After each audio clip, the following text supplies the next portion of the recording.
Yes, people back in the building for another big free show. Got my guy CM in the building. What you say, my bro?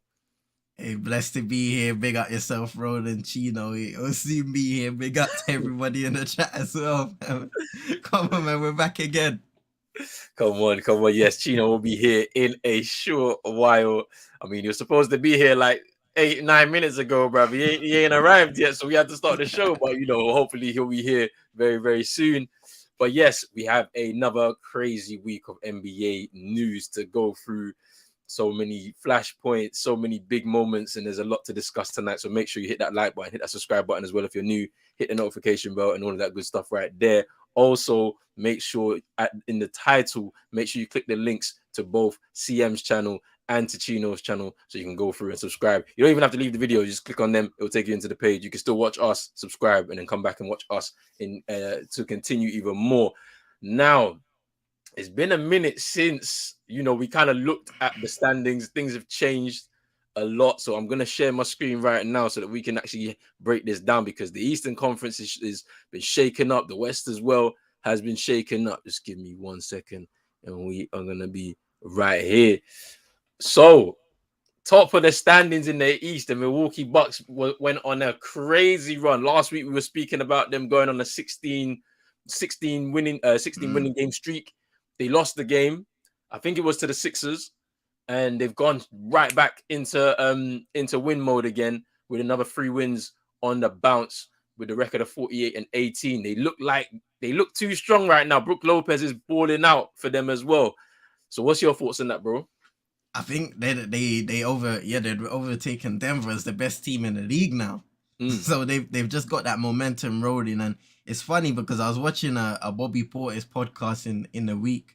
I think it was on the JJ Reddit one, and it was basically speaking about how the media don't really talk about the Bucks overall because there's not a lot of stories to make out of it. Whereas you look at the places in LA and in Brooklyn, those big markets, you can always make stories out of situations and stuff like that. But with the Bucks, they've developed this hard work ethic over the years, and of course, they won their championship, but they haven't really rested on that. They've got back to work. They've gotten better as individuals, and even with their rough start to the season, with some injuries here and there, them not shooting the greatest, what they can do is be dogs on the defensive end of the floor, and that's what they've really done this year. Because even Bobby Portis spoke about it, shooting wise, they've compared to previous years, they've kind of been down. But what's got them through these runs is their defensive impact, especially with the likes of Brook Lopez, Giannis, and Drew Holiday. So many competitors on that side of the floor. So it's something that we've come to expect from this team, and it's looking promising for them coming to the end of the season. Yeah, because that's the thing. Like you said, you made a really good point where you say defensively they're very strong. Like I saw it at the start of the season when they were locking teams down. Teams weren't clearing 100 points when they were facing them. And then obviously you say you mentioned these individuals. Brook Lopez has really grown into the season. Obviously looking like a defensive player of the year candidate. We know Jerry Holiday's got those active hands. And then obviously Giannis, he's gonna be a menace in both paints as well. So it's like, it's interesting that they just kind of slowly crept. I mean, they've always been in there second. They've been second pretty much, and then they've overtaken the Celtics. And last week when I was speaking about how maybe they're peaking too early, maybe I could speak about the Boston Celtics peaking too early because they dropped into second. They finally won a game after going on, I believe it was a 3 or 4 game losing streak starting from last week against the Brooklyn Nets, where in the first half, I mean, the game was live on BBC, so I don't know if people were watching, but I was watching and I was like, all right, cool. First half, we're about 30 points ahead of them. We're gonna win this in the blowout. I'll go to sleep, wake up, and then I was like, we lost the game. I was like, what happened? And obviously, Mikal Bridges, I think, got 35 in the game, and there was a lot of talk about the Brooklyn Nets, and we'll come to them a little bit more detail. But you know how they don't have any big players in their side, and that might hurt their campaign towards the end of the regular season and stuff. But when you got Mikal Bridges playing in the way he's playing right now, And then you've got a good secondary player in Cam Johnson right there with him, who they've come from an organization where they're winning. They were winning a lot of games in the regular season. You've got that experience that's going to come into that side, and they've got some pieces that they need to trade away potentially to kind of shape the team a little bit. But it's going to be very interesting. But moving on to the Celtics, do you think that they've peaked too early? Because I asked the question about the Bucks, but do you think the Celtics have peaked too early? You know what? I feel like with the Celtics and Bucks, it's relatively the same answer, to be fair.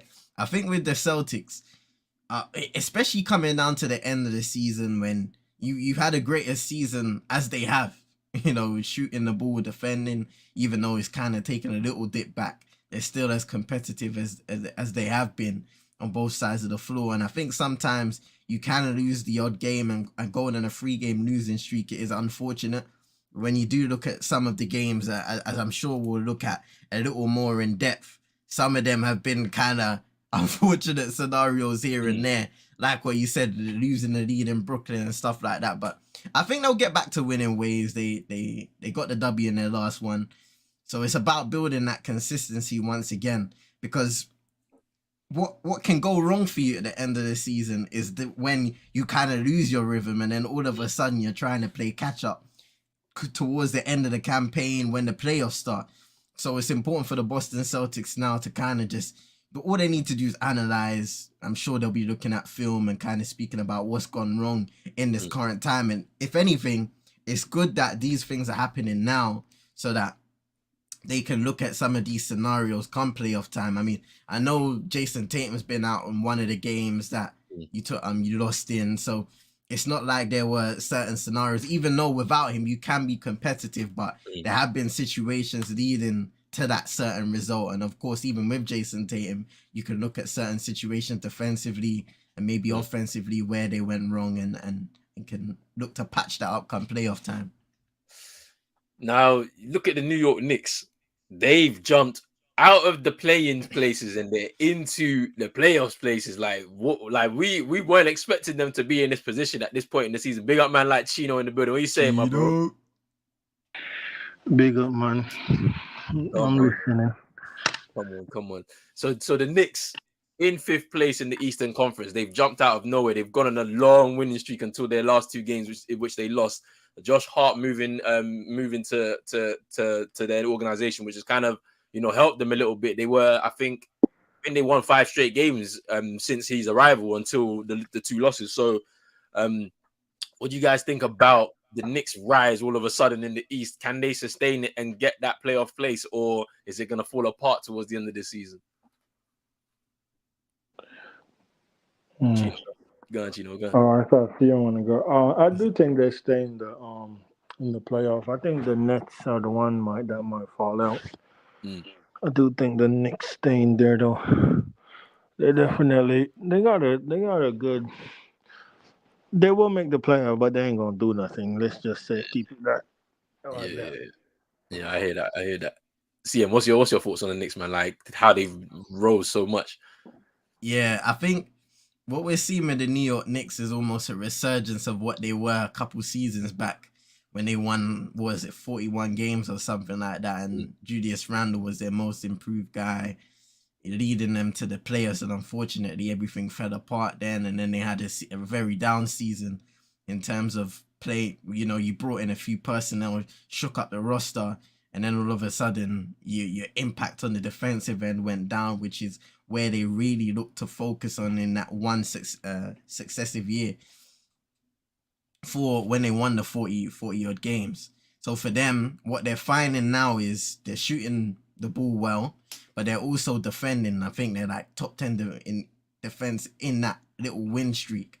So for the Knicks, even though they're on a 2-game losing streak now, you have to find a kind of balance in terms of shooting the basketball well and being a great defensive team as well. And I think the latter of that is probably easier for them. So then you have to ask the question, because I think in one of their losses, they shot 20-something% from 3. So it's about finding that balance, because if you get to the playoffs and you rely on jump shots, which a lot of their guys do, especially their star player Julius Randle, then you'll find yourself in a lot of issues, because all of a sudden those mid-range jumpers ain't gonna be that open for you. Those Mm. wide open threes that you're getting a little more in the regular season, you're not gonna get that a lot in the playoffs. So I think for the New York Knicks, if they do want to, achieve anything in the postseason, if they get there, then they're gonna have to find a balance, which they weren't able to find in their best year, going all the way back to that 41 game win season,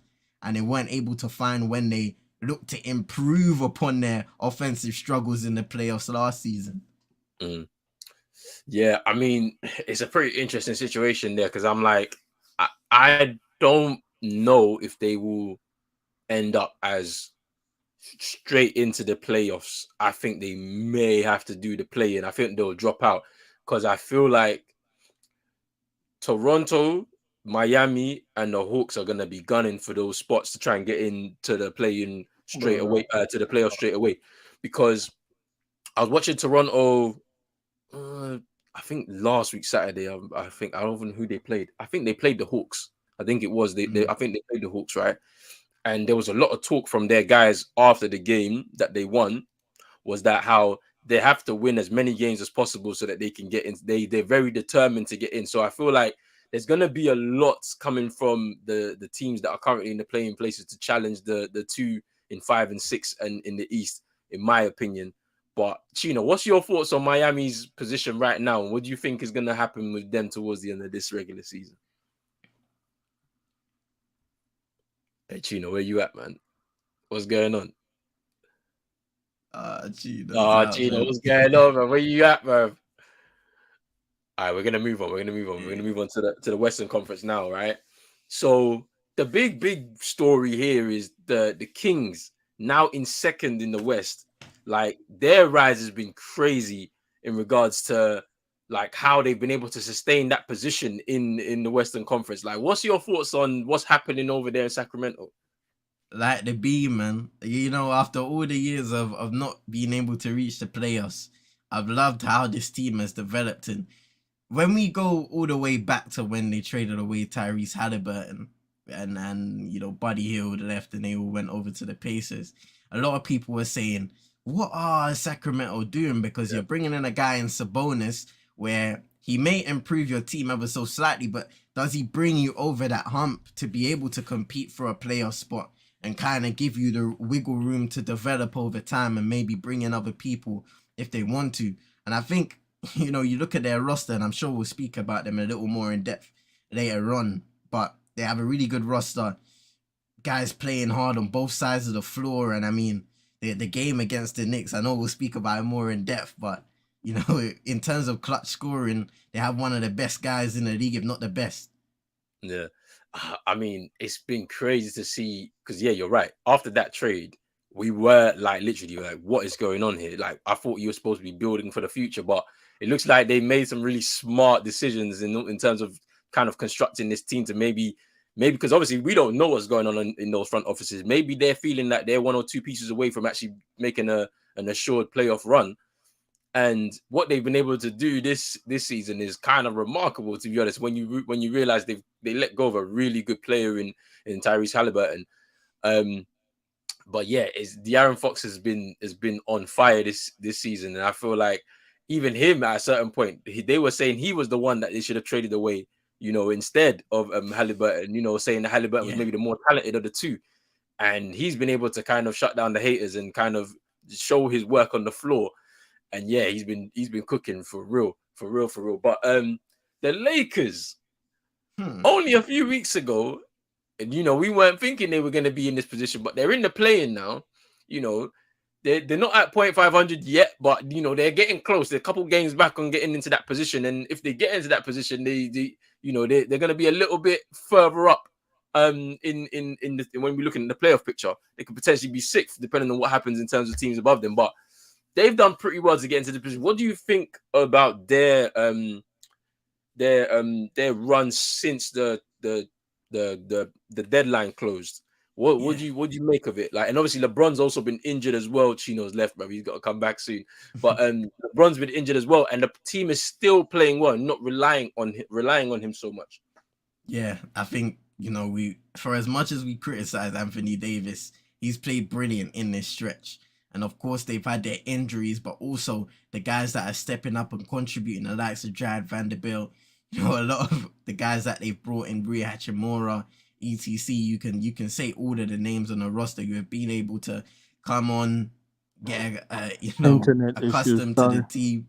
It's all good, bro. Yes, calm, bro. Get used to the team, and they're fighting hard and they're starting to win games. It's about getting a bit of consistency, and the Lakers are starting to build that. They're playing hard, and it's looking good for Darvin Ham and the squad, because like you said, bro, especially with how this Western Conference is, you get a couple wins, some teams they lose a couple games, and all of a sudden they don't need to be in the play-in at all. And that's the situation you find yourself in, with so much to play for. What looked like a season to write off is now, hold on a second, if we can get into a playoff spot, a good playoff spot, we can get LeBron back healthy and everybody comes back healthy, then hey, could we make a push to get out of the West? That's the thing. And I mean, you even look at the Mavs, for example, look at where they were even, let's say, 5 weeks ago. They've dropped into 8th and they're in the play-in, and it's kind of looking a bit, it's a bit peak. Chino's having some internet issues, so hopefully he'll be back soon. Let's get into these comments before we begin with some of these topics. Man, like Ennen, big up Ennen in the building. He said, I told you guys about Josh Shiesty. Look, last week, yeah, even me and CM, we spoke about this topic again after the story came out. And now even something else has happened. So we have to discuss that in real detail. He's saying Chelsea still run the city. Relax. I know you're happy you're through in the Champions League. Relax, though. Let's wait till the end of the season. And said MVP. Hey, he's been playing well, but there's been a lot of them. There's been a lot of guys, bro, that have been doing their thing. So we have to wait. This is probably one of the most hottest MVP races in a long time. So we have to wait and see. Big up man like Santi in here. He said Kiwi Gate. Chino's pleading the fifth right now. Big up vibes as well. Miami Kiwi Skins. Yo, Kiwi Gate is popping off right now. But let's get into these topics right now. Let me stop sharing my screen here. Ja Morant. A very, very serious situation occurred late Saturday evening on Instagram Live.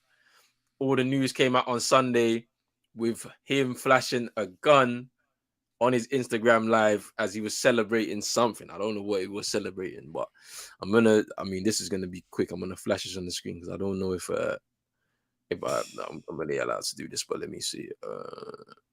Yeah. So yeah, this is what he was doing on Instagram Live. And this is crazy when you consider some of the stories we've heard over the last few weeks, starting from the incident with the entourage and the Pacers staff with the laser beam. Then the story came out that he got into an altercation with a 17-year-old after a pickup game, punched someone and then flashed a gun.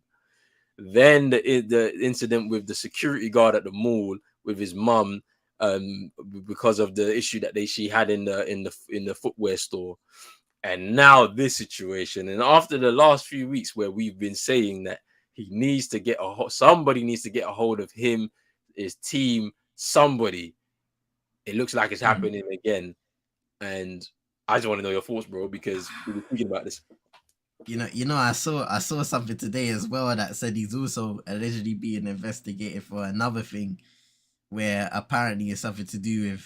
Let me read it properly. So, what happened now? It was to do with his sister, and apparently his sister got into a confrontation with somebody after a volleyball game. So now he's gone over and he's being investigated for assault.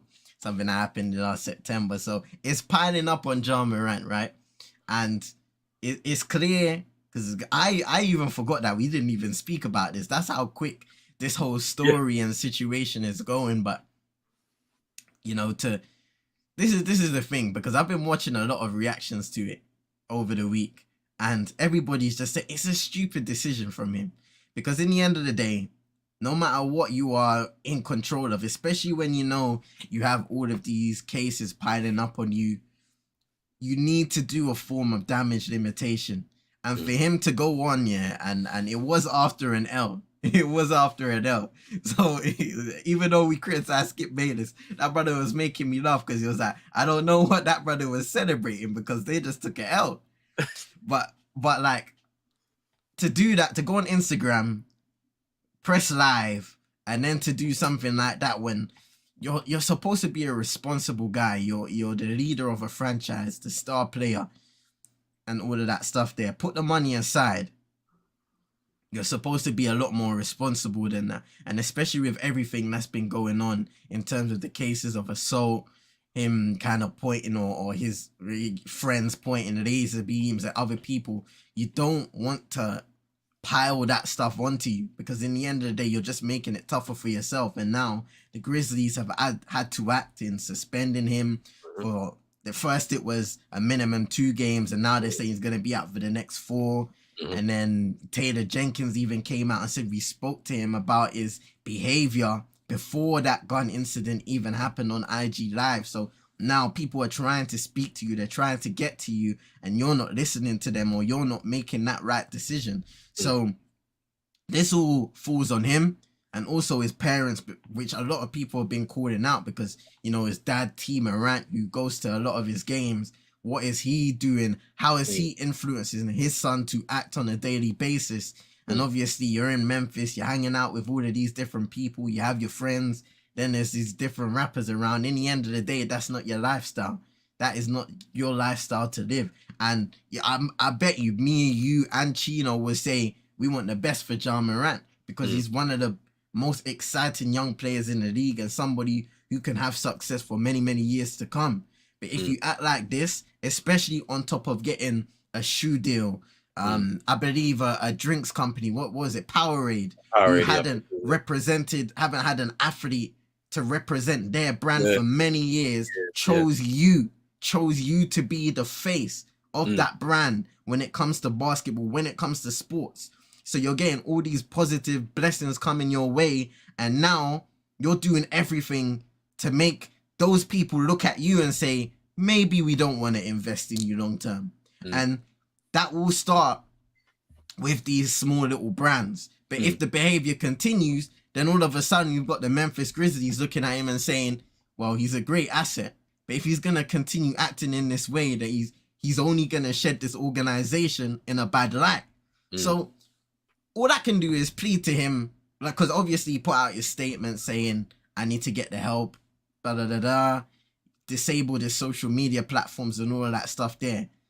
But he needs to be serious about the words he's saying, and I'm hoping it's not some put together statement by his PR team, because in the end of the day, he needs some serious education, he needs some serious help. But in the grand scheme of things, Ja Morant should know better, because you've worked so hard to get to this spot in the NBA, to be a franchise guy. You were a rookie of the year, most improved player. So there are aspects to the way he carries himself which shows leadership, and leadership by example. But somewhere along the line, something has gone wrong to him pointing guns at people, to be showing guns on IG Live when you don't need to be. Just stay at home, play games, fam, stream, do something. Anything except for that, fam. Because I don't care, yeah. Fair enough, yeah, okay, say your family members get into altercation and you can go to the place and you can have a conversation with somebody and see what's good. But when bad things happen, especially when it comes to black athletes, the news tends to just pile up on them, fam. Yo, jump on it, because this is what we were saying. You know, last week we were talking about how maybe it's the media, just because obviously all this stuff has happened over time. They've just been holding on to it and then decided to leak it all at the same time. So then, like, it looks like he's been just moving mad. But exactly, crazy. Like, crazy. Why has this stuff not come out originally? Why is this it all coming out now? So my thing is this, right? There's so many nuances to this, yeah. Especially this incident in particular, right? So obviously, where he is in America, it's open carry, like, so he's allowed to have the gun, right? Yeah. But then on the other side, yes, you're right. With somebody who has such a responsibility on his shoulders as the face of the franchise, he can't be out here doing this type of stuff, because then what kind of organization are they running, basically, right? It's irresponsible for him to take his phone be on Instagram Live and then go like this with like that's so irresponsible because you know that there's gonna be some children or something, people that look up to you. Like he has a daughter, and that's what's even worse. Like, what kind of example you set for your daughter? Like you're saying that because you got money, you can just be irresponsible. No, it doesn't work like that. Like, also, and then you spoke about his dad, and then made a great point here saying that his dad acts like he's his homie. Like, you do see his dad, like, hyping it up. Like, so when they got into the altercation between him and Shannon Sharp in that game, right, against the Lakers. His dad was hyping up with him as well. Or his dad was having the altercation with Shannon Sharp, and he came over type of thing. And it was like, what's going on over there? What's that dynamic like? Because, yeah, you've helped your son and sacrificed a lot for him to make it. So what? You're going to now help him basically ruin everything that you guys have sacrificed and he's worked hard for? Like, it doesn't make any sense. And like, Santi saying here that jokes aside, it's such a difficult place to be for a young man, which is true because, like, I can't imagine being, 23 years old with the amount of money that he's set to make. Because I don't know if he's actually made the entire amount. So, like, I know he signed his rookie extension at the end of last season. But then, obviously, there's some stipulations for him to get the full amount of money if he was to make, I think, first NBA, All-NBA team this year. And then there's a few other stipulations. And then he gets the full amount. So, like, with that being a responsibility there, like, he has to make sure he's on point with his game as well. And like the fact that you're missing these 2 games, there were rumors about him potentially missing 50 games, and that would have been the end of his season for sure. I mean, he said, I hope the partying and reckless actions don't tarnish his reputation or cut his career short. And it's true, like, because the thing about it is that one incident, it can be overlooked, but 4 or 5 incidents now, everybody's going to get involved here, and it could potentially just see yourself out of the league. People are out of the league for a lot less, so I'm hoping that he can, pull it together and get himself going, because like he needs to focus on his career and what because we know that sport is such a short career in itself. Anything could happen and it's done. If you're being irresponsible, like, that's just a really stupid way of ending your career, with so much in front of you. But let's see what happens with him. Hopefully he can get it together. I don't know how it's going to happen. It's got to probably come from the organization more than anything, because at this point I can't look to his entourage because they're as irresponsible as him, or maybe even more. I don't know what the family's saying, because like the money is there now, so it's like they like above everybody now, like, so everyone's getting into altercations. They know money's going to fix it somehow. I don't know. So I don't know what's going to happen. Big up Super Nick in here. She is saying that it's a damn shame Jar lacks agent experience. But what about Sean Kemp? People getting caught in them traps. Yeah, the Sean Kemp video that I saw, I was like, whoa. But then it's like, you're in this position. You have to protect yourself. And that's the way they do things over there. And it's like, it's tough, like, because you don't know what people are on. Like, I don't know. Big up Manj as well. He says Jar Warren. There's no Jar Ranty he'll play again this season. I just clocked on what he said. I said Jerry Lineker. Man said Morant's next career move was a javelin.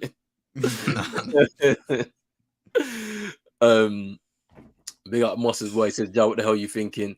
Get the hangers on gone from live. Focus on you're the best talent out there."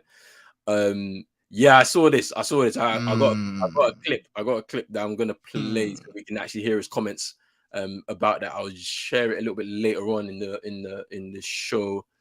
But I don't know what's gonna happen, but hopefully he cleans up the mess that he's kind of made for himself and family, organization, and all of that, and hopefully he can be focused for the future. But let's talk about this resurgent Lakers team. We spoke about them little briefly. You mentioned about Anthony Davis and his key kind of pivotal role to this team. What do you think is going to happen with them now moving towards the postseason? Like, do you potentially see them breaking into that top 6 going into the playoffs, or are they going to end up in the play-in and they're going to have to work their way into that position? I definitely think for the Lakers, it's possible that they can get into the top six, just with how open the Western Conference is right now. It all depends on whether they're able to keep that form going, because I think they're on a 2-game winning streak now, so that can quickly turn into 4 games, 6 games if they can get it rolling. And even without LeBron James, what they've been able to do is focus on the defensive side of things, and they've been committed to the basketball they've been playing really, really well. And you can see how, I've seen some people say, like, they were giving Rob Pelinka a lot of stick before. I've seen a lot of people say this guy should be the exec of the year based off of the trade that they made to get rid of Russell Westbrook and bring in the likes of Jared Vanderbilt, D'Angelo Russell, and Cole. And you can see the impact that some of those guys are having on their roster. I mean, defensively, you can see a complete transformation, a total 360, effort-wise as well, because I think there are a lot of guys, including the vets, the star players like AD and stuff like that, who were not 100% committed to playing on the defensive end. And in the end of the day, that's how you win championships. When you go back to when they won the championship in 2020, most of their play was centered around their defensive identity under Frank Vogel, who's also a defensive coach. And unfortunately, he was sacked because things didn't work out in that Russell Westbrook era. But now they've kind of gone back to that. They've got better shooters around now, Malik Beasley and co. So they're hitting their shots a little more. Anthony Davis is starting to find his shooting stroke as well. He's competing. He's having games where he's getting 20 odd rebounds and stuff like that. Yeah. So he's competing, and when you have a competitive Anthony Davis, you can win games. You've seen it for many years now, going back to his days in New Orleans. When he does play to the best of his abilities, he can almost win a team to victories on his own, especially with a supporting cast like they have. So it's looking at for the Lakers right now, which is interesting because they're looking like the better of the two teams in LA currently, with everything that's said and done. And we know how all of that has worked out with Russell Westbrook now being in the Clippers uniform. So it's an interesting topic. I mean, until a few days ago, right? Since Russ joined the Clippers, the Lakers were 7-3, where the Clippers were 1-5. So it kind of, I don't know how to read into that, because still currently the Clippers are in the top 6. So they haven't really moved too much. So we don't know how it's going to look. But the fact that without LeBron, they're no longer so reliant on LeBron James through his injury. It'll be assessed in, I think, a week or so. But defensively, you're right. They've gone back to that defensive identity that they kind of had under Frank Vogel before it all kind of went a bit pear-shaped, right? And there's Jared Vanderbilt has been at the heart of that. Yes. Hold on, let me in. Yes. Fuck, man, hey, Chino, you're finally. Come on, man. Hold on. First, I want to apologize to the people in the chat still, Go on. It's supposed to be the big 3.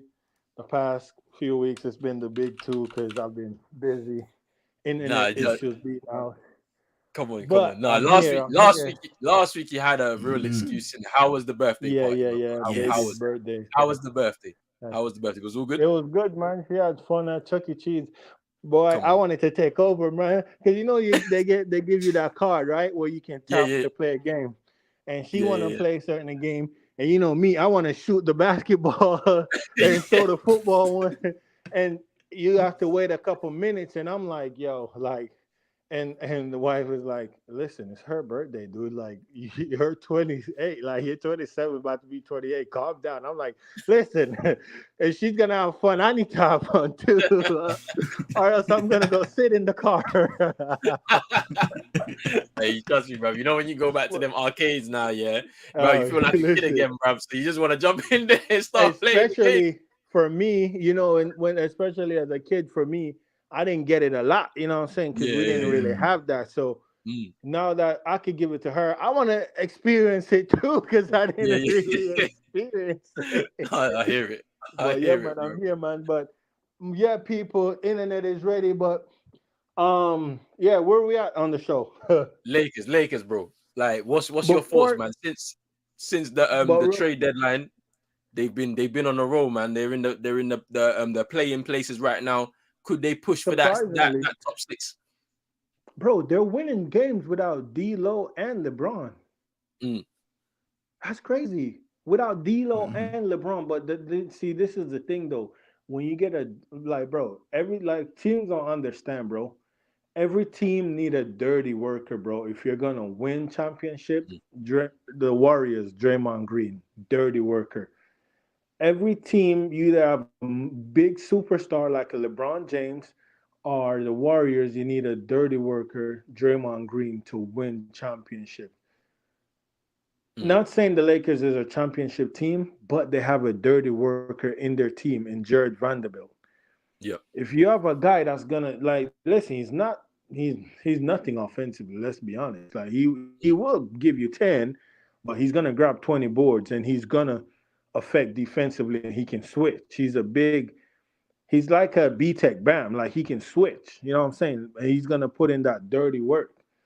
mm. But that's one of the main things that really switched for them. And you know what I'm saying? And then they bring in Shooter off the bench and like give I'm gonna give Ham some credit because he makes some tweak. He tweaked the team, you know what I'm saying? Mm. And his rotations have been really good without LeBron and D'Lo. I think is D'Lo back now? I haven't seen him. Uh, I haven't Let seen me him. see. Should be. I'm not It sure. They says say it he says should be coming he's back. day to day, so he could be back Okay, so he for the should game be coming against back. Toronto.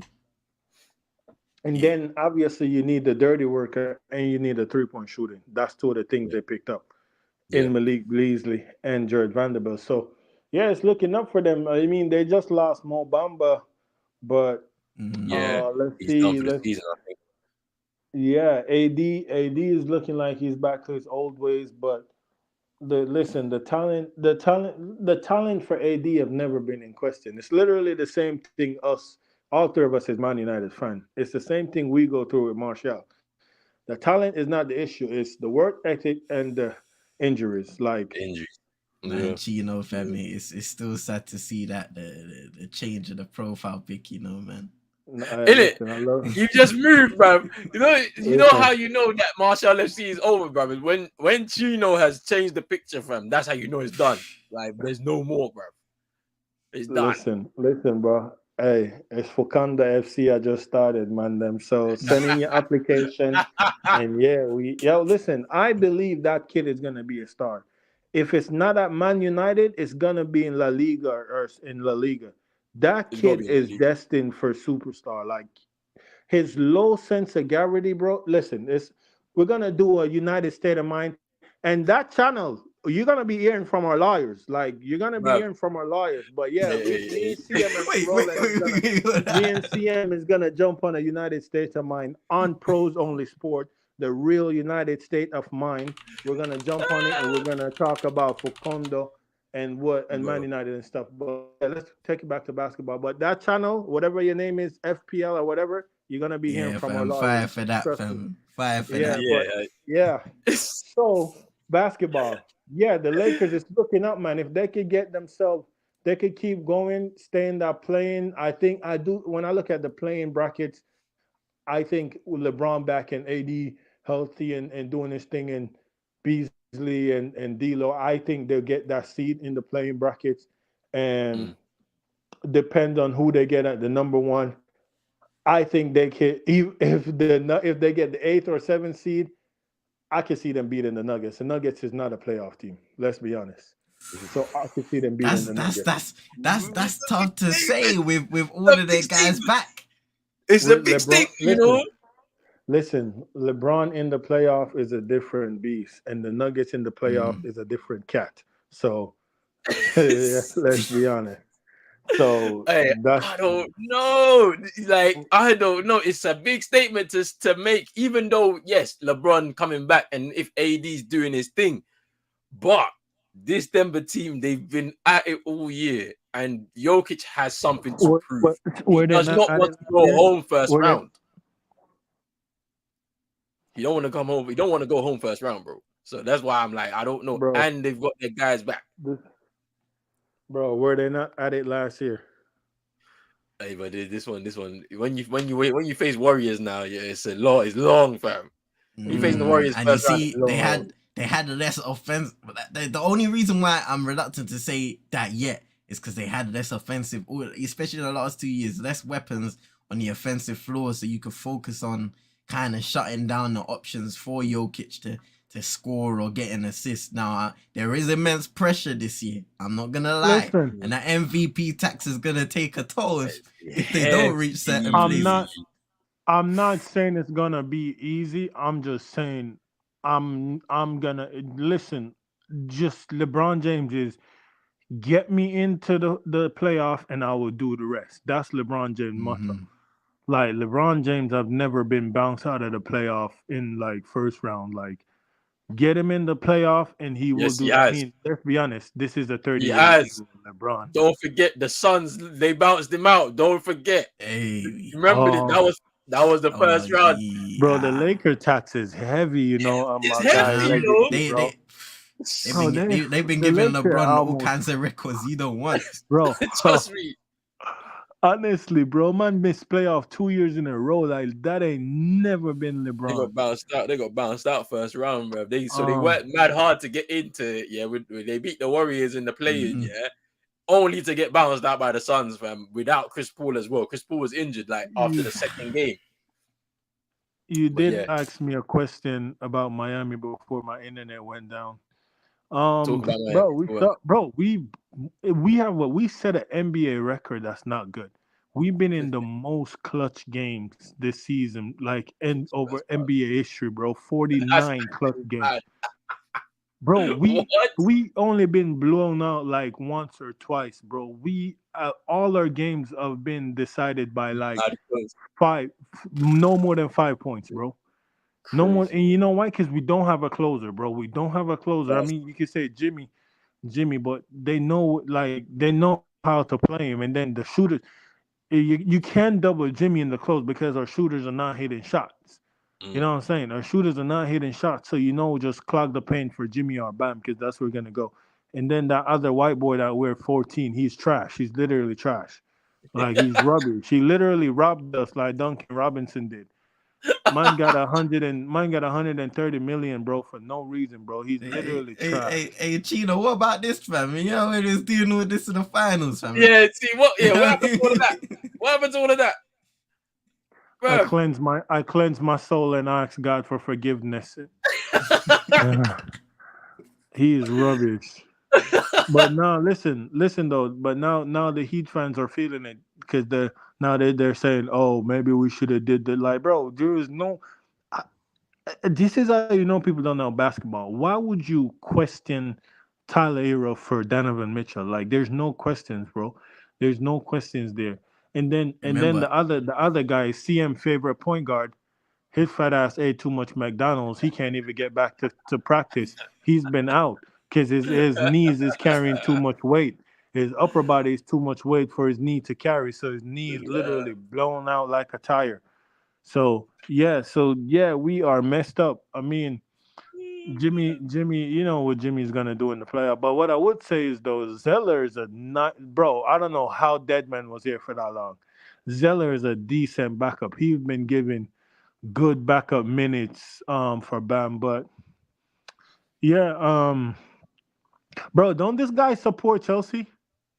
Yeah, it's NN Sports Chelsea. Bro, your team is in 10th, big man. Like, relax. You saying 7 up when you can't even get to 7th in the Premier League. Just relax and hold 10th. All right, cool. Next topic. But Celtics are fumbling right now. Oh yeah, you might suck. Hey, it started from last week Friday against the Nets, where halftime 30-point lead. I'm thinking, yeah, we're good, man. This game's a blowout. I'm done, man. Let me go sleep. But wake up and I see Mikal Bridges hits 35, but we lost the game. I was like, huh? Then I see Grant Williams miss 2 free throws, 2 clutch free throws against Cleveland. They're a bogey team. I think we're 4-1. We're 1-4 against them this season. 2 clutch free throws, and he goes to my man. I'm gonna make both. It's the first one, boom, brick. It's the second one, boom, brick. I was like, what's good? And then we go into overtime. I'm like, bro, what's wrong with this guy, man?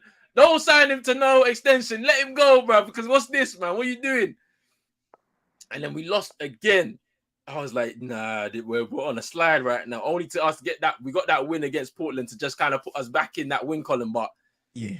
I was mentioning to CM a little bit earlier about, last week we spoke about, the Bucks where they're gonna peak too early, but they lost their game and they right back into the win column, right? Chino, I'm gonna ask you this one. What about the Celtics? Have they peaked too early, and are we starting to see a bit of a slide, or are they leveling out now, heading towards the playoffs? Hold on. Breaking news. Go Real on. quick. It's always Nothing, breaking news. nothing basketball. The Qatar people who are in the thing just took off to Manchester. They're going to Manchester because they're doing like an in Okay. person like tour of the Ah, Mm-hmm. facility, show the books in person and all that. okay, So okay, okay, yeah, planes just wheeled up from Qatar to Manchester, but yeah, let's okay. go. But anyways, go ahead, CM. Yeah, the Celtics suck. We knew this, but yeah. But now, what's your thoughts, Chino? What's your thoughts? Like, what's happening, bro? Like, is it cause for concern? Are we leveling out? Are we fumbling for real, for real? Like, or are they gonna get themselves back together and make sure that they finish strong for the rest of the season? I think they'll get their act together. Hey, you, quiet. Dada's on the phone. I think they'll get their act together, but the center position is hurting you, man, bro. You No, know what I'm saying? oh no, The center because position, and remember, you got to remember, bro. Our Horford is not getting younger, bro. He's I old. know he's old, He's bro. Like, old. and he's caught up with him this season. That's why he ain't played that much, like, or as much as he has been from over the last 2 seasons, right? And Obviously, Rob exactly. Williams, you can't really rely on him too much since the whole knee injury and what's happened since then. No, he's And then, cooked. yeah, like he He's looks cooked. cooked. Like I've seen him at points, Mm. and it's like that Listen, that was a big one. Like and obviously Gallinari's been injured from since off season. Like he's been injured. I see him in the gym shooting. Hopefully he can get back on the floor before the end of the season, get himself some rhythm so that at least it can help with our spacing on the floor. And then obviously he's a shooter, so obviously you don't want to be too reliant on the three in the playoffs, but you got someone that can shoot in a moment that potentially could win you a game there.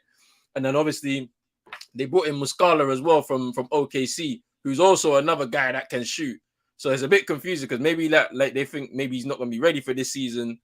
We might have to lock him down and just make sure he's just fit and recovered for next season, and then we just bring in someone short term or whatever to try and to offset that. But I don't know, man. It's kind of funny. What do you think, CM? Like in a big so also, I think my bad, CM, but just real quick, I think the on the email you man was more a defense first team yep. and let the offense take care of itself. I think this coach is trying to go offense first and let the defense take care of itself. You know what I'm saying? So right there, you're giving up your identity of what you've been working on the past 2 years. So um, yeah, you guys just got to get back to the principles, man. Playing defense, get back to playing defense, and Mm. just send us six first round for Bam, bro. Like literally, the Celtics send us six first round pick for Bam, and keep JB and JT. Like Giannis and them, man, is done. Like there's no competition, bro. So you Man's need to giving talk to your first organization. Wait, rounders. wait. So wait. Let me real quick. So you don't think Bam is worth No, no, Rudy no. for six? No, I know he's worth 6. I don't want to give up 6 though, bro, because obviously since the Rudy trade, now everything's moving mad. We're getting He's man are 20. giving He's away 24, 5 second rounders for I bro. don't even know what my man's name was, bruv. Who Bro, was it, bruv? John Collins, bruv. That's what they were offering, bruv. bro. What Listen, the hell's listen, going on? bro. Listen, though, bro. Listen. The guy is 24. You're gonna have I him hear you. for how many years? I hear With you. J, you tied on JT. You try to tie. You convinced um, JB to stay. You tied them all them three. You literally have one of the best and youngest core in NBA that could dominate. Cause like look at the Bucks. Giannis is the youngest one, and Giannis is what 28, 29. He's 28, 29. So Chris Middleton is on the other side of, you know what I'm saying, the side that's like you start slowing down. Drew Holiday too. He's on that side. Brooke Lopez, we know like I mean, he's doing his thing. Last night he got 9 blocks, but he's on the other side. Like these guys are old. Like they're gonna have to rebuild. You do that and get on the head of this. Like that's literally a new dynasty right there. But anyways, we're not sending him. I'm just trying to gas you up so you think about it, No, man. no, I'm not gas because I No, know JT, no, man said JT is coming to Miami. JT's coming to six Miami. first round. Nah, man, Yo, no six JT's first round. coming to Miami. JT's coming to Miami in 2024. JT was like, "Yeah, Deuce love Miami. Like that's his favorite city. The pool, the beach. Deuce just that's where we go for holiday in the summer. Hey, JT's coming to Miami, so yeah, you better start Bruv, crying about it." bruv, we're sending you Grant. You're getting Grant But Williams, bruv. We're sending you Grant yo, Williams. What CM, you go talking ahead, CM. Go ahead. Roman, knock your mic off. Go ahead, CM. Nah, you know it's been tough for the Celtics because in their losing streak, really, when you look at a couple of their games, they turned over the ball 19 times. I think in another game they turned over the ball 16 times. So you can't really do that and expect to be in the chance of winning games. Also, when you look at the New York Knicks, it really came down to the final moments that you looked at that Julius Randle shot where he almost fumbled it. Then he reclaimed it Then again recover and was able again. to hit that. So it's crazy. It's crazy. But that's sometimes what games go down to in the NBA. And that, like I said before, if you're turning over the ball at a high rate, you're always going to leave the opposition a chance to either stay in the game, get back into it, or just run away with the game towards the end. And I think the Boston Celtics in their game against the Trailblazers, well, the Trailblazers didn't shoot well at all from three from two from anywhere. And you kept the turnovers at a low rate. I think you got 10 turnovers, so you're protecting the ball better, you're shooting it a little better as well. So I think it's just the consistency. And I love what Chino said as well in terms of trying to rediscover that defensive identity that has kind of been lost in certain parts of the season for the Boston Celtics, and we've spoken about that various times. Maybe, of course, Mazzulla is going for more of an offense style. You see you guys, especially early in the season, you guys were breaking records, franchise records in terms of shooting threes and stuff like that. But you do need to be careful of that in the playoffs. And Yep. like you said, you got guys like Gallinari who can hit those shots. We've seen him for various other teams hit those big shots in certain moments. But at the same time, you don't want to be reliant on that. And when you do have the personnel who will be able to clamp down when it matters most, which I think they will do, you're still going to be as competitive as can be. So in terms of the losing streak or peaking too early, I think they'll be all right. I think they'll build a bit of consistency as it goes into the playoff mode and the postseason. But any negative that needs to be identified is best that it's identified now rather than deep in a 7-game series where you need to find answers and then all of a sudden you've got all of these problems that you need to analyze in time and fix. Yeah, like I mean, yeah, you man brought up some good points in regards to this defensive identity because I clocked it very early on in the season when we played the Cavs for the first time we played them this season, and in that game we lost in overtime. We scored like 140 odd points in that game, but we still lost the game. So when you're scoring that amount of points and you still lose a game, there's a problem defensively where you're just relying on offense and defensively it's not coming together. So, and that's pretty much been the trend for the season. So for the most part, you're going to beat pretty much every single team if you're going to be shooting at the level that you're shooting. But then when you go cold as a team, you end up with results like the one against the Nets where you have a 30-point lead at halftime. It's all good. You can manage that right through to the end, but they didn't. They continued on the same streak, and then when it becomes a shootout, if your biggest shooters go cold, that's what could happen. And in the playoffs, you can't be doing that. You have to be locking down games at certain points, and they've lost that defensive identity. And I don't know how they're going to regain that back with not so many games left to go until the end of the regular. So let's just put that on the shelf right there and see what happens with them.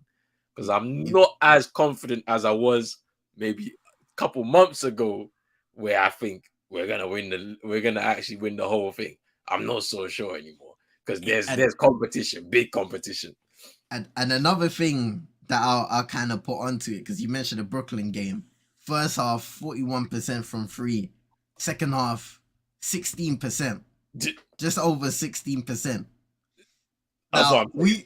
we've seen over the years there have been teams almost over reliant on shooting the ball from beyond the arc when it comes to victories. You know, your Houston Rockets and various other teams that have been do. I think Golden State, in terms of them, they found the correct balance in doing so.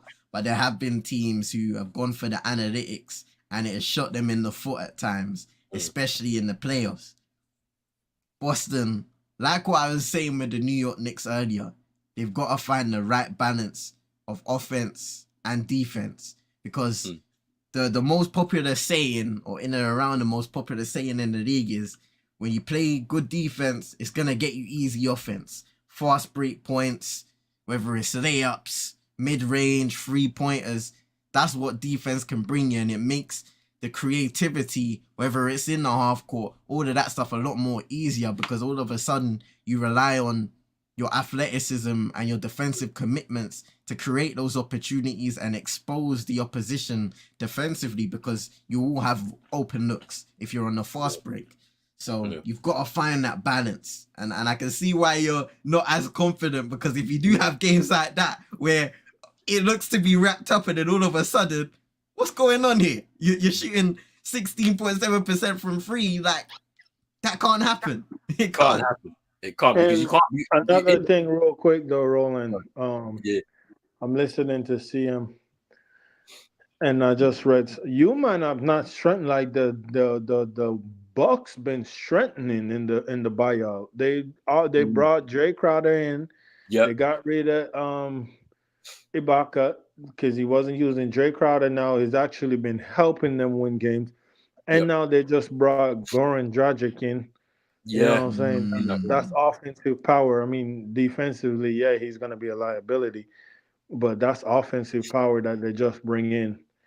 You know what I'm saying? Someone who can help get their other bench unit into good position, someone who can score.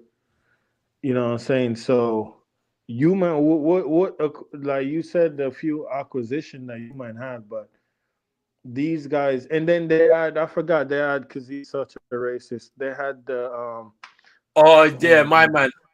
The What, guy that used Leonard? to Miami. Mine's Leonard, yeah, innit? he never played for us, big man. He played with That me, bro. I man, seen him in the shirt, bro. them, He was there.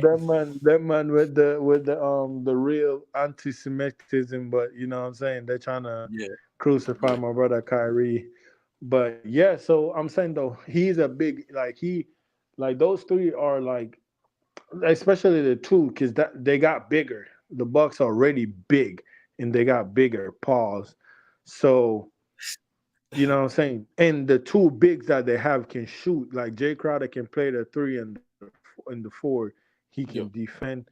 He can defend three and pretty much a 3-and-D guy on the wing, 3-and-D wing guy. You know what I'm saying? Not because yeah, it went bad in Phoenix, but we know that's because of off field issues. And I knew it wasn't gonna last. Like the first season when Chris Paul came in, I could just tell Jay Crowder and Chris Paul's relationship was not there from the outside looking in. But then yeah, Miles Leonard, he can shoot the three too, you know what I'm saying? As he said, he dropped the hammer from the top of the on the top. You know what I'm saying? But yeah, so you might need to strengthen it though. But I think you might can stay in the number 2 seed and avoid the Bucks in the second round yeah. and try to see if y'all could get that Cook knee guy better. And yeah, free email though. That's who y'all That's need that is free. email. That's that free email. Yo, Free wild, bro. email, Like, bro. bro, he ain't associated with us anymore. They said you can go, bro. Nobody wants Uh, him, fam. It's too Oh, mad. you It's he's say too you mad. taking he's him in done. Miami? Yeah, Yes, I would take him in Miami over bro. Spo. You Yes. now you know that Listen, that's a bad idea. You know that's a bad li- idea. You can't let him loose in Miami, bro. That's wild, bro. Come on. You know listen. the vibe. All you have to do is just file for divorce and then let loose in Miami. But listen though, real quick. Miami fans have not been happy with Spo, bro. The rotations have been terrible this season, and people starting to question, like, bro, are you gonna speak up to this front office? Like, bro, you have what, I see. 9 undrafted players, fam? Like, what are we I, doing? Like, I you see. just sit here, Jovic is cooking in the G League too, bruv, and he's not getting no bro. looks, bruv. Bro, man was playing dead man over Jovic. And that's why I said in my rant, bro. And people thought my rant was just me being an angry Jamaican man. Like, nah, it's real talk, bro. Spo don't know how to develop a real talent. Jovic is a real European talent, bro.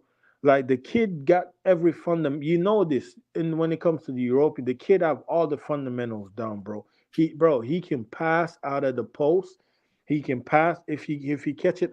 Pretty much a slim Jokic, like not to, you know what I'm saying, like not to the Jokic is crazy. Like Yeah, you yeah, yeah. can't compare a You rookie with can't a compare. Yeah, you two can't. time about to be 3 time. But I'm Yeah, talking yeah. about, you know how Jokic just catch it up on the top and Mm, you don't know where the pass is going and he just make one of those. Jovic have that in his locker, bro. He can make those passes, mm, and Spo won't play him. The kid can shoot.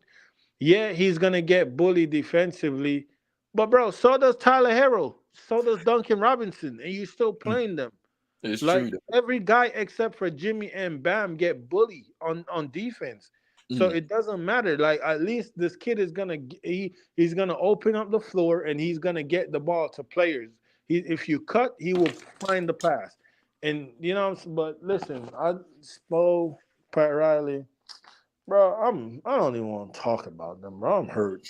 all right, so I'm gonna throw a little bit of a curveball here. Yeah, there's a couple of clips I need to show you guys. Yeah, and for the viewers as well. Hey, make sure you show Fred Cook in the NBA, bro.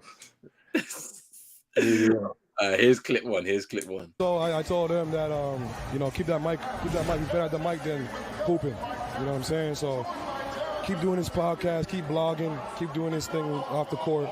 You know, it's cute, it's fun for him. Hey, thank you. Appreciate it. You should give the mic to Draymond. Make him talk about me. What was that?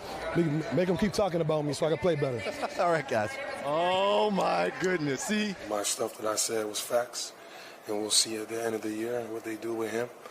But, you know. Does it piss you off? Does it? I mean, no, because I know I'm a better player than him. I could do the same stuff like he does. That's easy. You know, that's just showing up to work. Me, you know, I try to score, try to figure out plays, I try to call out plays for my team. You know, so just the fact that, you know, he was trying to, you know, pin my teammates against me, that's a low blow. So, you know, and that's what type of player he is. And you're secure, obviously, with your teammates. You guys ride together. Yeah, 100%, you know. These are my guys. You know, we grew it all together. You know, I ain't out there, you know, getting physical altercations with my teammates. You know, I sit there and talk to them, try to, not break them down, but, you know, build them up. Hey, so Dylan Brooks was talking mad spicy there in the game, or after the game, between themselves and the Warriors now, and he's been moving different ever since he come to the arena in that Stone Cold Steve Austin vest, bruv. So, like, what's going on here, man? Like, in terms of this rivalry that has been bubbling, is it even a rivalry? Like, what do you man think of these comments from Dylan Brooks here? That rivalry is so for. I think something's brewing, but in the end of the day, like everybody says it, right? Like you've got to be able to have credentials in order to have a legitimate rivalry. Like obviously we saw what Draymond Green said on his podcast, and he was kind of saying, listen, you ain't done nothing yet, and all of that stuff there, and he was calling out Dylan Brooks in particular, and basically saying, fam, I don't know why they like you in Memphis. It was kind of peak still. So he had to respond, but you see the thing about Memphis, and I've been like one of those guys that have gone on to say I really love Memphis, their attitude is something refreshing. But the only problem You like with the that, gunman thing. no, not that bit, man. No, Nick, you hear him, Nick? Nick, keep an eye on him, Nick. You like the gunman thing. You know what, man? No, out, fam. I'm out, fam. Nah, incrimination thing, fam. Nah, hold on. That is funny. That is hilarious, bro. That is Red funny as flag, well. red flag, red flag. Peace, we deal with peace and unity. No independence. Ah, That No is nah. funny as independence. well. Chino, look what you've done, fam. Look what you've done. Nah. Bro, he said, hey, Uh, do you see what I say? I like the culture they got over there. What's going No. on, bro? That man is strong. No. That man, bro. Listen. This how bad it is, yeah? Listen. This how bad it is, yeah? The biggest gangster team in the NBA, right? The Charlotte Hornets with their ski yeah. man. That man is telling them like, "Yo, chill out, bloody." Like, Yeah, nah, it's true. y'all, Man like y'all going Rozier. too crazy. Man like Rozier said, yo, chill out, bro. Chill out, Jar, man. Like, what's going on? Yo. Nah, Bro, this is the Charlotte Hornets with the rappers, and then their video smoking, drinking lean with ski masks. They're telling bro, them to chill, bro. That's how Oh. bad it is in Memphis. it's But no, crazy. go ahead, Sia. My bad. Go ahead, bro. Like the attitude on the court, fam. At least on the court, fam. Not off the court, on the court. But when it comes to this stuff, you have to back it up. And Golden State have got the better of them when it matters most in the postseason. So now it's gonna be interesting to see, especially obviously we have to see what happens with this Ja Morant situation. But they're able to reach the postseason. What are they gonna do there? And of course, it's kind of up in the air right now because they don't know what's gonna happen to their franchise guy. But it's interesting. I mean, they beat them last night, Golden State and Memphis. That was an interesting game. Draymond having their back and forth like he showed, bro. But it's interesting. Like, where it's a rivalry, I think there's bad blood there. But I feel like for a rivalry to be formed and a legitimate rivalry that is established and can be there in the history books, it has to be some kind of competition on the court. And right now, Memphis are kind of, they're 1-0 down, they're 2-0 down, and they need to start punching back when it matters the most.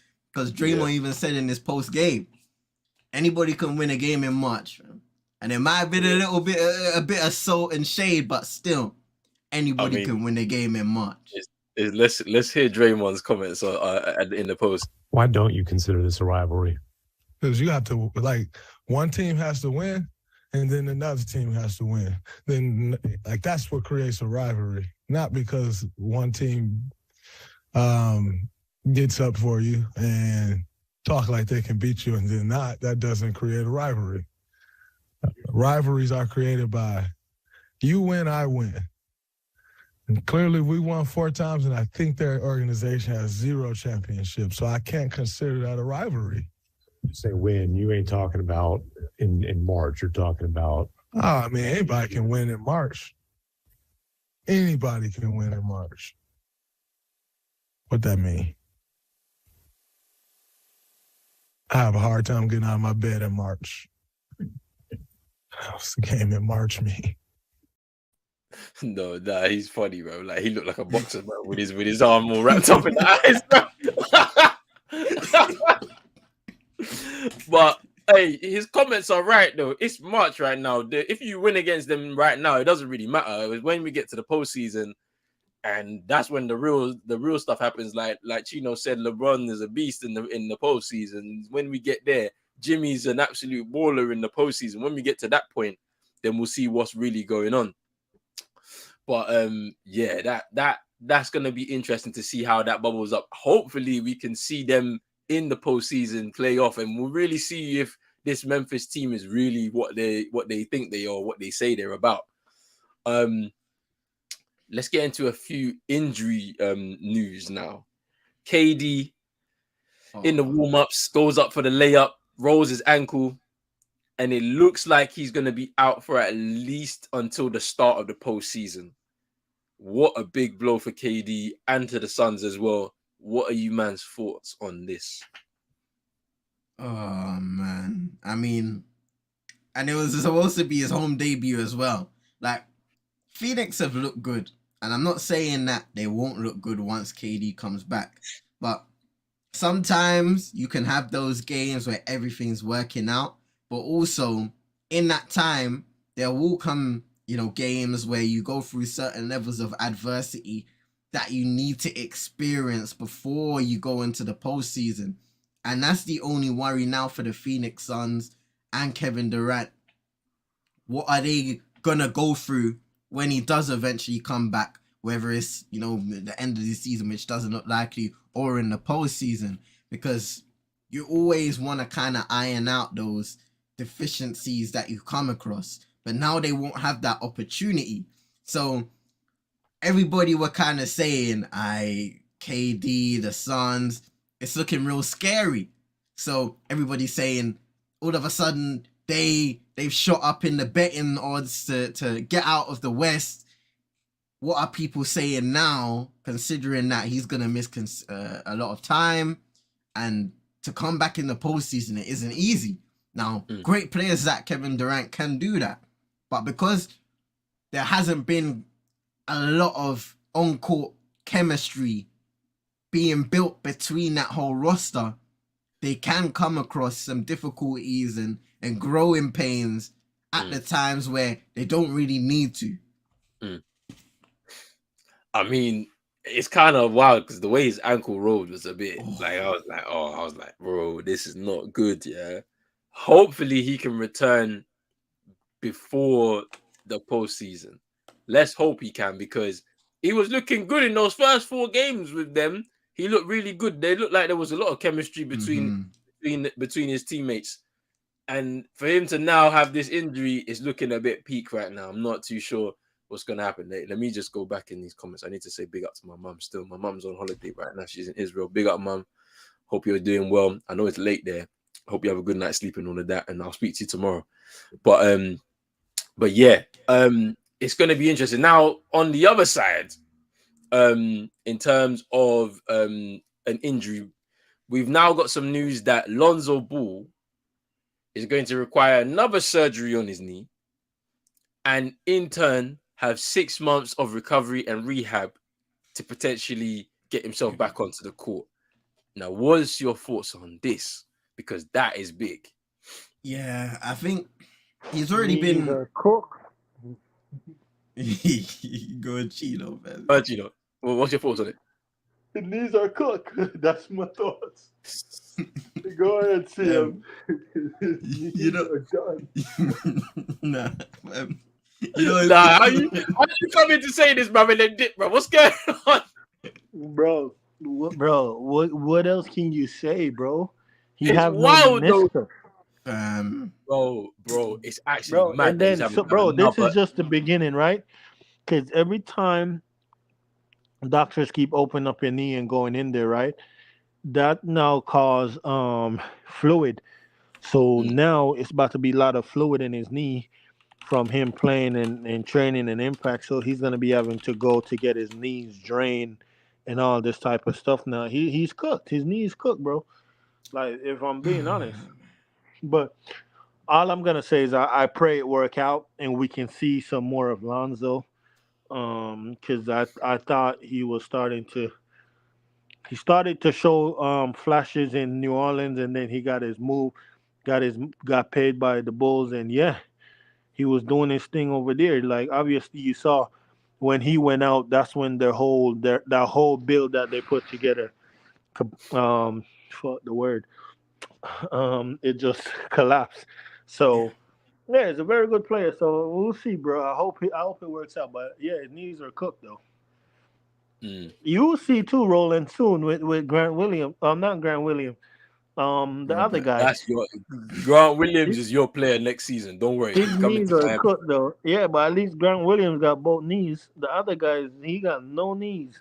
Yeah, he got both knees, fam, but he didn't hit his free throws, fam. He missed 2 free throws. Bro, them 2 free throws, that is annoying, bro. But like, the Cavs got our number this season. I can't lie to you, bro. They got our number this season. We lost 4 games. Don't worry, we're gonna get that game back for you tonight, bro. They got us the other day, bro. because Nah, Tyler Hero sucks. you're not getting that game, bro. It's a Miami loss, bro. I'm just telling you now, innit? Bro, Just accept it. we're beating the Cavs tonight, bro. All right, man. I mean, I'm gonna watch a little bit. I'll see in it, but I don't know, innit? Like, we'll see it. We'll see still. But yeah, But go yeah, ahead. hey, Let me hear your thoughts yeah. Go and see on it. his knees, because you know they're cooked too, bro. So just say. Yeah, it's not looking good, bro, fam. Like I'm not gonna lie. They shut him down for the season, and now he can get surgery.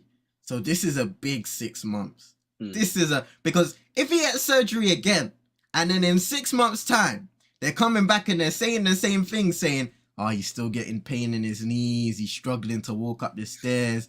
They don't know what kind of conditions going on." Then, fam, what can they do? Like we already got 2 major surgeries. Yeah. What can they do after that point? This is literally the last chance saloon, and I don't want to say that because it's a bad scenario for the player, and you want to wish him well. You want to hope that he can come back and recover over these few months, especially over the off season. He can just sit down, relax, train a little bit, and get ready to try and make a push for the 2023-24 season. But if you're getting 2 major surgeries, it's tough. And of course, we're seeing players get major surgeries and they're able to come back.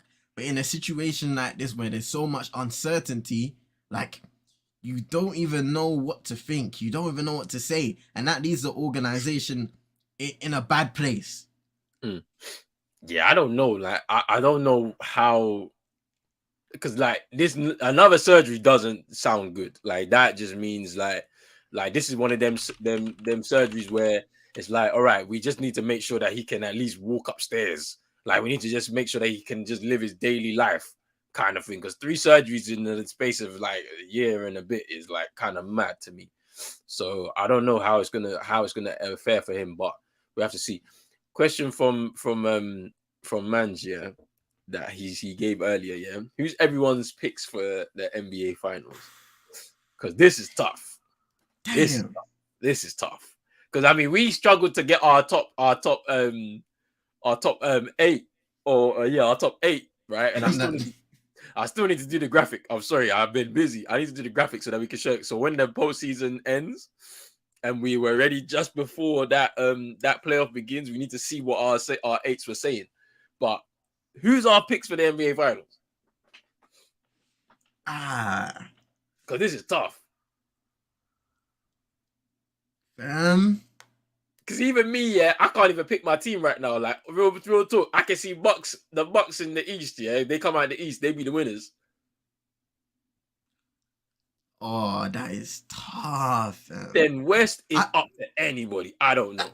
I like the East, like I'm thinking of saying Bucks. When it comes to the West now, I don't even know what to say. I don't know, bro. I couldn't say because the Warriors have the experience going into it, right? Because the majority of teams in there, except for let's say the Suns, they've changed. There's been like a lot of changes in their team, so there's no real chemistry, and there's not much experience late into the playoffs, let's say, right? So the Warriors could take advantage of that again because they know how to navigate through that. They just need to get there and then get good seeding. That's it. But then the Kings, surprise, I don't know. Like it would be tough for them to get there, but I don't know. I feel like we're gonna have to come back to this question when the season's close to its conclusion, and then maybe we have the standings that are maybe a bit more conclusive rather than now, because so much can change. So much can change. They said it's the wild west, man. Like man, like De'Aaron Fox said, I'm fine in the West because we second now. I'm fine in the West. I'm like, I don't know. Man saying it's a tough question to ask for someone who doesn't even support. What's the question? My bad. What's the question? Man said, who's everyone's picks for the NBA Finals? What's your thoughts, Chino, on this one? Do you even know who your picks are? Because I think the Bucks will make that. 3 days ago, I would have said Bucks, Suns, but the KD injury. So yeah, West is a hard one to pick. It's gonna take a lot for the Celtics to beat the Bucks. Trust. I think so as well. I but I think think the Bucks is definitely locked from the East. Hopefully, the Bucks and the Celtics is locked. Hopefully, that's a judge. The Bucks, Celtics, and Sixers are all locked in for the finals from the East. Trying to judge it up, but no. yeah, you know what I'm saying? It doesn't in it. Bro, I Miami think won't be beating the playing, bro. Like, watch, bro. I It's think just the out of Bucks. it, bro. I think the Bucks is locked. And then yeah, out west. Whew, Our West is too tough, man. It's hard to Wiggins call. is coming back, right? Yeah, Wiggins come back. They miss Wiggins, People be sleeping on Wiggins. Wiggins Trust is me. nice. No, Wiggins is nice, bro. Damn. Like I saw it firsthand in the playoffs, bro. In the Wiggins final. is nice, bro. The Warriors is. I mean, people say yeah they're missing Steph, obviously but like Wiggins is a big miss too, bro. Trust. Because Andrew Guard, the best player on the other side, And yeah, he's gonna give you work. on defense, boy. Yeah, whoever you put on him, he's gonna give them work, bro. Mm. Like, don't get it twisted. Man was a number 1 overall pick, bro. Trust. People be acting like, but yeah, Warriors. You can never count them out, You bro. can't count them out. That's what I was saying. They got the experience. Can't They count can't them count out. them So out. the West is crazy, but I would have picked the Suns. I don't think the Mavs are gonna go too far, honestly. Nope. It's look because Kyrie look, it's falling apart. But let me play a clip that my guy Kyrie was on Twitch, bruv. You know what I'm saying? How am I free if I know my people aren't free in Africa? How am I free if I know my indigenous people are not free in Australia? How am I free if I know kids are still working on the cobalt mines in the Congo, making Teslas? Yeah, Kyrie was on Twitch, streaming live. He was talking about a lot of different things. I just pulled that one up because I was like, you know what, they're gonna try and use this against him and everything. But Chino sent something in the group chat, and we had a watch of it, and the way the guy was explaining, putting everything into perspective. Sorry. About Kyrie, and then like people be getting onto him about all these different types of things. Like, we gotta understand that he's a man that's had to grow through everything that he's gone through to get to even to this point, right? And like, he made a very interesting point. The guy that was speaking and having the story about how he lost his mother so early, potentially hasn't recovered from that, but they still had to go and out of nowhere. Just had to carry on with life just as normal. And makes it to the NBA, and he's an NBA champion, and like, obviously, with everything that he is, like, people are too harsh on him because they don't know the backstory type of thing. Yeah. So, what's your guys' thoughts on the Kyrie kind of stigma? Like, in the media attention that he gets and all of that, because they tried to make him a virus in the Nets locker room, and he was speaking about that, and all these different types of things. Kyrie to Miami summer 2023. Not happening. Just stop and relax, because you love this one too much. What's all this? What I would say is, I think, apart from his Twitch stream lately that he just did, I think the Mavs media, obviously, you know how Mark Cuban run things over there. Like, Mark Cuban ain't on none of that outside. Like, he's on basketball and basketball only. Mm. So I think Mark Cuban, like, whoever is in charge of press, probably, like, whoever comes in there, brief them, like, listen, Kyrie Irving, strictly basketball questions. No one in the Mavs press conference haven't asked him about anything off field, anything, outside of basketball. Everything just been, how do you think about the fit, you and Luka? How do you think about, like, even about free agency in the summer? Yeah, he probably don't want to talk about that, but it's still basketball related. You know what I'm saying? So I kind of respect that. In the Nets, bro, man could just drop 40 points. So, Kyrie, why didn't you take down the video? Like, bro, man literally just dropped a 40-point game, bro. Like, shut the fuck up, bro. It's true. People. But it's true, though. Like, that's what they be doing. And like CM was mentioning it earlier, like, in terms of the perspective, in terms of when you're playing for Lakers or the Nets, the way the media are onto you, yeah, in a smaller market is not necessarily the same when we were talking about the Bucks and Bobby Portis Jr. on this podcast. But yeah, what's your thoughts on this on the Kyrie stigma and the media attention he gets and stuff? You see, when you ask a lot of his former teammates, especially in Boston, they have nothing but good things to say about Kyrie.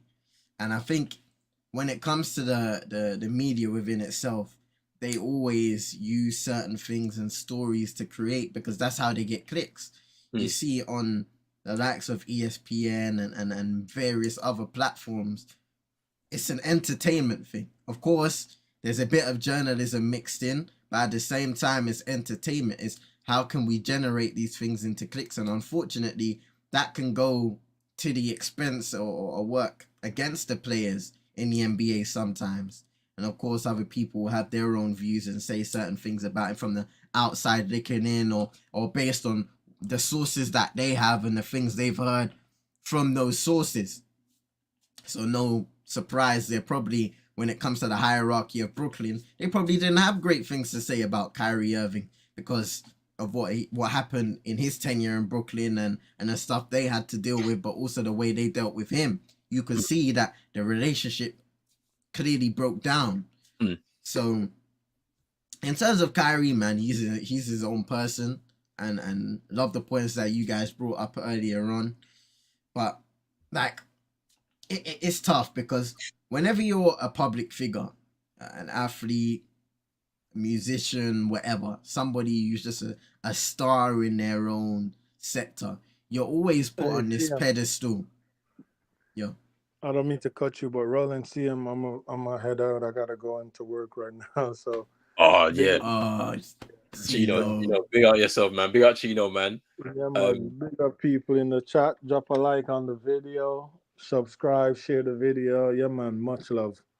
Big up everybody. And make sure to subscribe to Chino's channel in the title, people. In the title, bro. Make sure you subscribe, bro. Big up, man. Big up. Bless up, bro. Speak soon. Come on. But yeah, yeah, people always put on a pedestal, and they almost get forced into being a role model. And I'm not saying you can't be, but you have to grow into that role. And what we're seeing in a lot of scenarios right now is a lot of people either reject wanting to be a role model overall, or they struggle to grow into that role. And sometimes it's a little progression. And what we've seen with Kyrie Irving as the person is, it's been almost a slow progression of him coming in as that young guy to almost maturing over time. And of course, mistakes maybe have been made across the way or in that journey that have led to a bit of controversy and maybe his reputation around the league being somewhat tarnished, even though I don't think that is the case.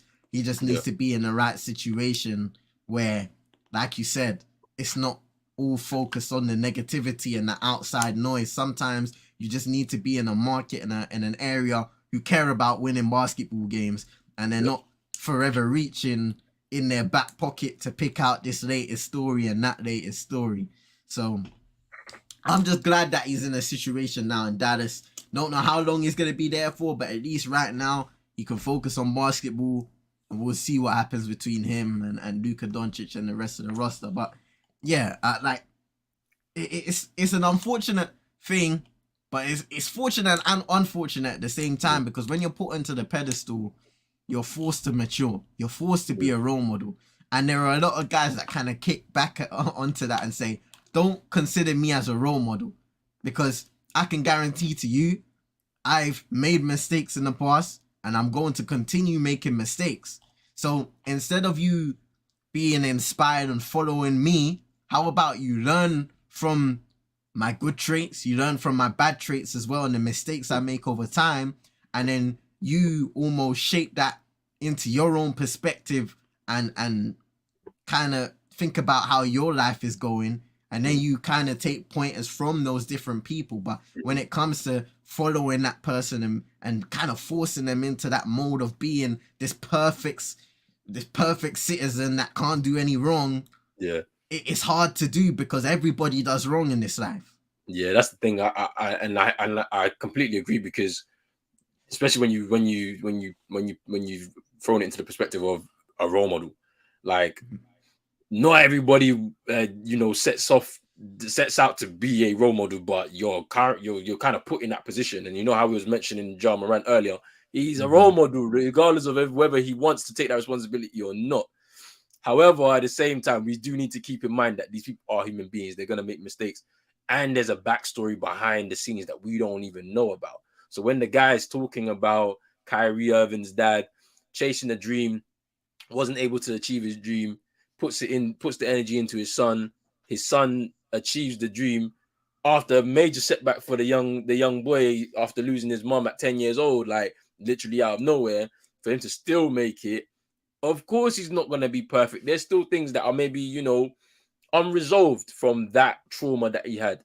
And he's working his way through that and trying to find that. And obviously, through all of that kind of stuff, there's always going to be some stuff that may happen that for us on the outside looking in look a bit strange.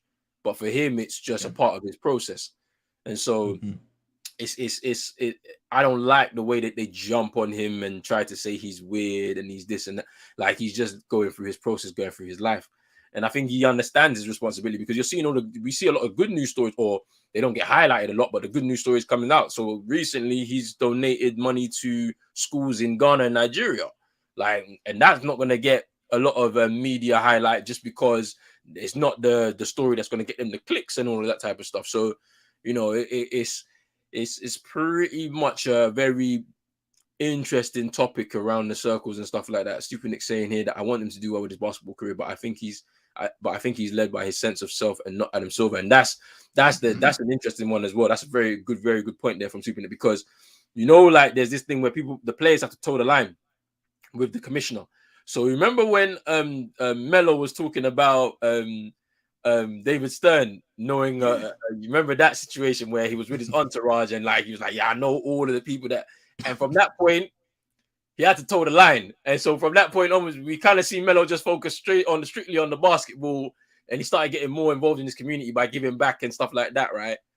And I think for Kyrie, he's gonna do that regardless, because of that's his choice. That's who he wants to be. He's not trying to project an image, and he don't care about the commissioners and all of that type of stuff, because for him to go and jump through all those hoops for the NBA, the commissioner, and for the ownership at the Brooklyn Nets, only to just jump ship anyway, kind of tells you that he doesn't care about what's going on around here. He knows he's skilled enough to play the game of basketball. He's going to play. He's an asset to anybody who wants him.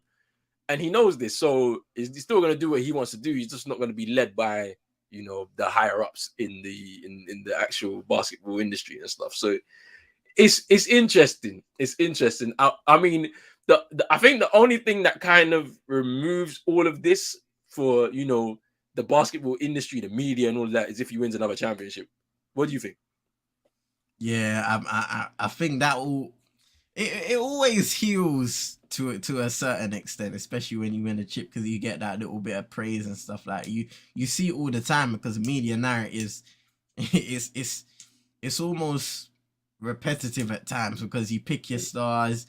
Have you won a championship? Have you not won a championship? And those are kind of the base of every single conversation when it comes to the media these days.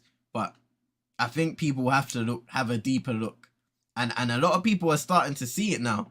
Whether you want to talk about the new media stuff or just in general, after everything that's happened in the pandemic, people, I'm not going to say everybody, but a lot of people have a deeper outlook on what life is and the things that go on in the background that they're now starting to notice.